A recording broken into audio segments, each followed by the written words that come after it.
கப்பி ஃபார்ம் உருவாக்க போகிற டே 6. இப்போ பார்த்தீங்கன்னா நம்ம டப்பில் தண்ணி பிடிக்க போகிறோம். நம்ம பிடிச்சிட்ருக்கோம். நம்ம 3 மாதம் அந்த மாதிரி தண்ணி தான் நம்ம பிடிக்கணும். ஏன் இப்போ அந்த தண்ணியில் பார்த்தீங்கன்னா கோரிங் போட்டிருப்பாங்க. அந்த கோரிங் போட்டால் மீன் டெத்தாயிரும். அதனால் அந்த தண்ணி பார்த்திங்கன்னா 3 மாதம் அந்த மாதிரி தண்ணி தான் நம்ம பிடிக்கணும். மீன் பார்த்திங்கன்னா ஹெல்த்தியாகவும் இருக்கும். இப்போ பார்த்திங்கன்னா நம்ம தண்ணி பிடிச்சிட்ருக்கோம். தண்ணி பிடிச்சி நம்ம கப்பியை உள்ளே விட போகிறோம். இந்த கப்பி தான் நம்ம அந்த டப்பில் உள்ளே விட போகிறோம்.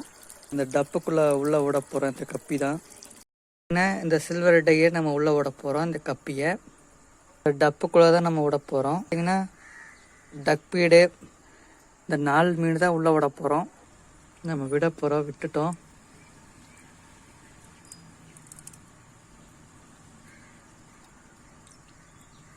நம்ம சேனலை ஃபாலோ பண்ணிடுங்க, லைக் பண்ணிடுங்க.